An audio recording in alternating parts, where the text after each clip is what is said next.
जब भी कोई व्यक्ति बुद्ध के पास उनके संग में शामिल होने के लिए आता था तो बुद्ध सर्वप्रथम उसे खुद को शांत रहने के लिए कहते थे।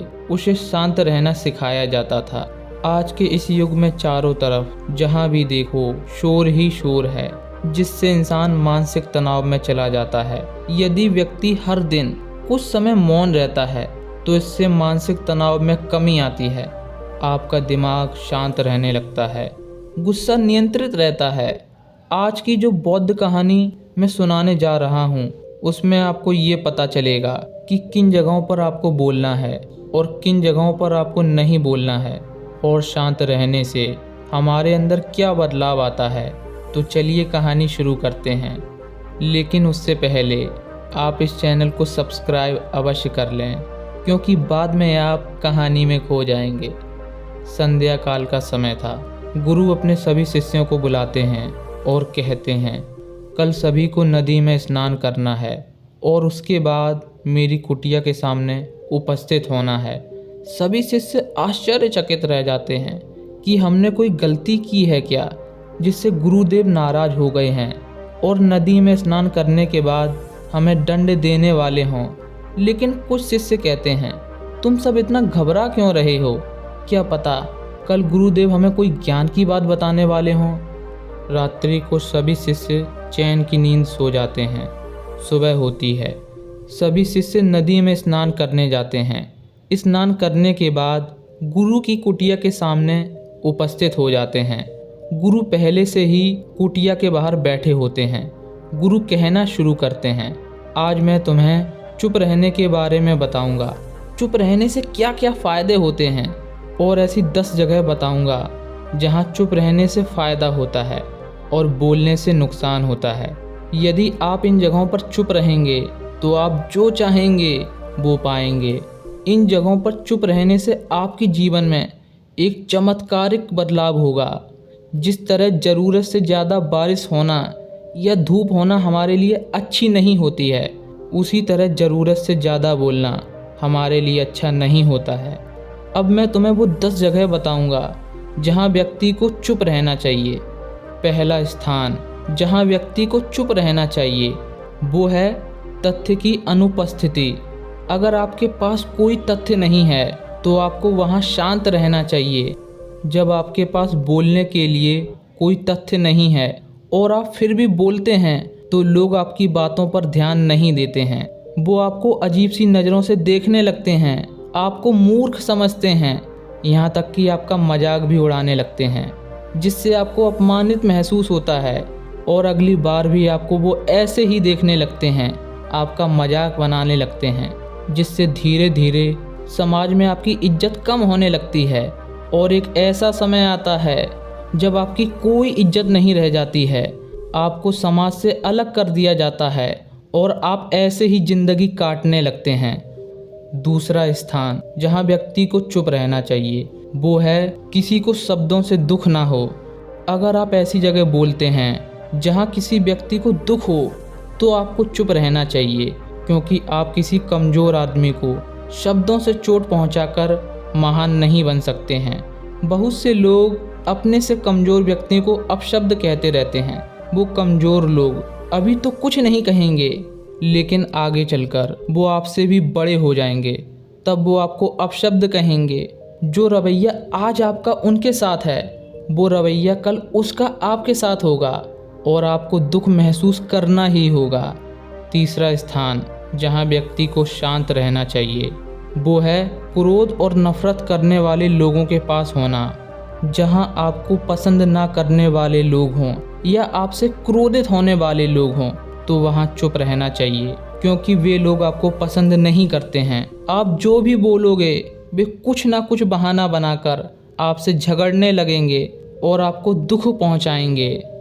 चौथा स्थान जहां व्यक्ति को चुप रहना चाहिए वो है 2 लोगों के बीच आपसी विवाद।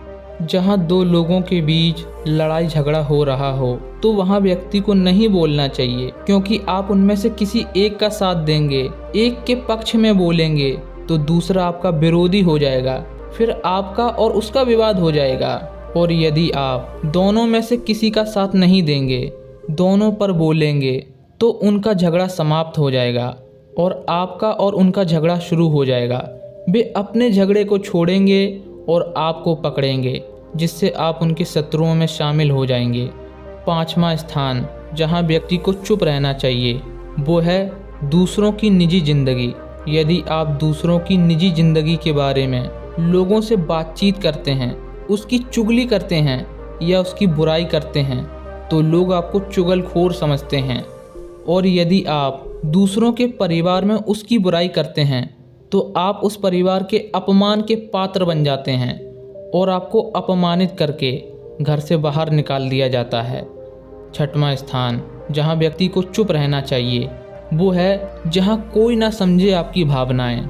जब आप दुख में हों, भावनाओं के आवेश में हों और आप उसे व्यक्त करना चाहते हैं, लेकिन उपस्थित लोग या सामने वाला व्यक्ति आपकी भावनाओं को समझना नहीं चाहता है, तो आपको वहां चुप रहना चाहिए, क्योंकि वो आदमी अपने विचारों में है। वो आपके दुख या सुख में शामिल नहीं होना चाहता है। यदि आप ऐसा करते हैं तो वो आपका मजाक बनाने लगता है या फिर आप पर क्रोधित होने लगता है, जिससे आप और दुखी हो जाते हैं। 7वां स्थान जहां व्यक्ति को चुप रहना चाहिए वो है जहां बुरे लोग हों। ऐसा स्थान जहां बुरे लोग बैठे हों, बातचीत कर रहे हों, क्योंकि वे दुष्ट प्रकृति के लोग हैं। उनका तो काम ही है दूसरों को दुख पहुंचाना। अगर आप वहां बोलते हैं तो आपकी अच्छी बातें उन्हें बुरी लगती हैं, क्योंकि उन्हें दुष्टता से भरी बातें और दुष्ट लोग ही प्यारे लगते हैं। वे आपको अपशब्द कहने लगते हैं और आपको बुरा लगता है। 8वां स्थान जहां व्यक्ति को चुप रहना चाहिए वो है अनजान जगह, अनजान व्यक्ति। जो स्थान आपने जीवन में पहली बार देखा हो और आप थोड़े समय के लिए वहां आए हों, तो आपको वहां चुप रहना चाहिए, क्योंकि वहां के लोगों से आप बिल्कुल भी परिचित नहीं हैं। वे आपको बोलने पर हानि पहुंचा सकते हैं। 9वां स्थान जहां व्यक्ति को चुप रहना चाहिए वो है हमेशा चुप रहने वाले व्यक्ति की शांति। जो व्यक्ति हमेशा चुप रहते हैं, बहुत ही कम बोलते हैं, तो वहां चुप रहना चाहिए, क्योंकि वे लोग शांति को पसंद करते हैं। वे किसी से बातचीत नहीं करना चाहते हैं। यदि आप उनसे बोलते हैं तो वे वहां से उठकर चले जाते हैं या आपको चुप रहने के लिए कहते हैं, जिससे आपको अजीब सा महसूस होता है। 10वां स्थान जहां व्यक्ति को चुप रहना चाहिए वो है जब आप सफलता की राह में हों। जब आप अपने काम में सफल होते चले जा रहे हों, तो आपको चुप रहना चाहिए। चुप रहकर चीज़ों को समझना चाहिए, क्योंकि चीज़ों को समझना ही आपको आगे चलकर सफलता के शिखर तक पहुंचाता है। यदि आप बीच में ही ज्ञान का प्रदर्शन करते हैं, बोलते हैं, तो आप असफल भी हो सकते हैं।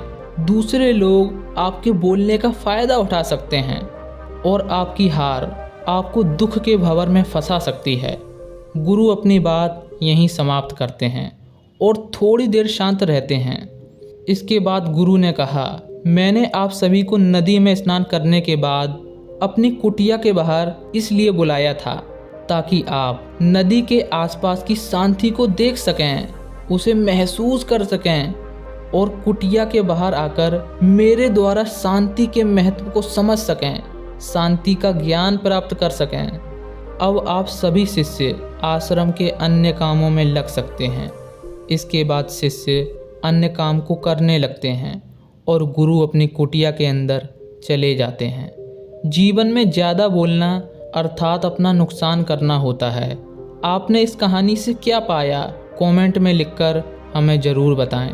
यदि आपको ये वीडियो अच्छी लगी है तो इस वीडियो को लाइक कीजिए और अपने दोस्तों में शेयर कीजिए, और ऐसे ही महत्वपूर्ण ज्ञान के लिए चैनल को सब्सक्राइब करके बेल आइकन को ऑल पर सिलेक्ट करें।